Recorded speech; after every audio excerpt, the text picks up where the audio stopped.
Hi guys, Alicia here from the Fit Empowered Mum Project. Today I just wanted to share with you 3 things that if I were to get pregnant again, have another baby, 3 things that I would do differently this time around. I think people think that me being a fitness person, in the industry, very active, that things were easy and I had it all sussed, and I had so many comments about how I bounced back and snapped back so quickly and blah blah blah, and I really just want to clear things up and just make sure that nothing is twisted. What you see on social media is a super little snippet of the reality. I've always been very honest with my Instagram. If you scroll back, I'm very honest with how I felt and how things felt and how things went. So yeah, I just wanted to kind of just share a couple of things that if I was to do it again, just things that I would do differently. So I would say the first one would be the further along during my pregnancy, I was very super active, coaching a lot, still demoing all the exercises as normal, doing burpees, and I could do them. So it's kind of like, why not do them?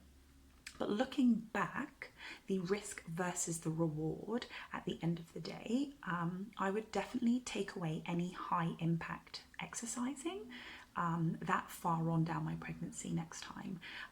At the end of the day, for me personally, everybody to their own, there was absolutely zero benefit to me doing that.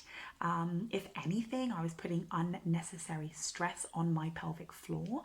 I actually never had any incontinence during my pregnancy at all, or even after, actually, at all. I've never had incontinence at all. But even having said that, knowing all that pressure and that strain down on my pelvic floor, it was just unnecessary. So next time I would definitely do zero high impact. That's just me personally, each to their own. But just because you can do something doesn't always mean you should. Number 2 would be to do more yin style exercising.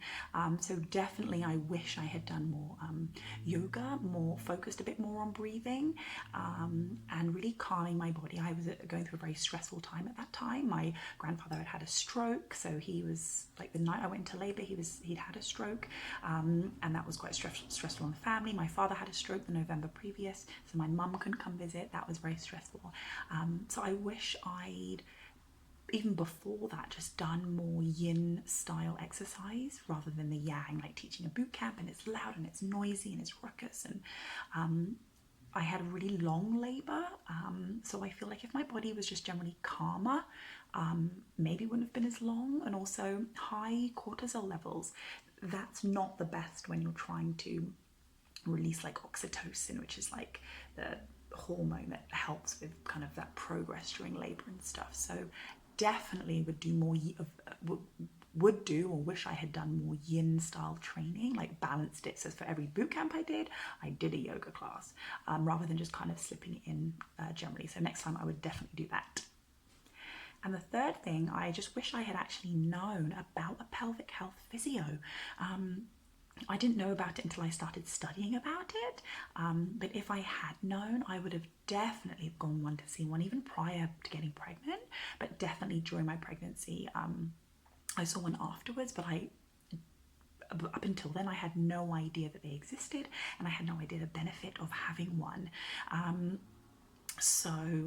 And what I learned from seeing one about really like how to activate the core and what was tight in my endurance, and then seeing that progress over the period of a couple of months of like my strength and my endurance and my pelvic floor, and that's me having zero issues, and it was amazing. So I wish I had gone to see a pelvic health physio. So next time, if there is a next time, don't start any rumors. I'm not starting rumors. If there is a next time, yeah, those would be the 3 things. Zero high impact exercises. There's tons of other cardio exercises that I could do if I wanted to, that would still benefit me, without adding that impact and that pressure on the pelvic floor. Definitely add something more yin into my life regularly. Something like a yin yoga, or just something that's just more calming. And then 3, see a pelvic health physio before even becoming pregnant. So that's for me personally, but I just thought I would share in case everybody thought that it's a bunch of roses in my situation. There's definitely things that I'm super proud of and pleased with, and there's definitely, I feel, an area of improvement that next time I would definitely do, and I know it would definitely help. So yeah, I just thought I would share.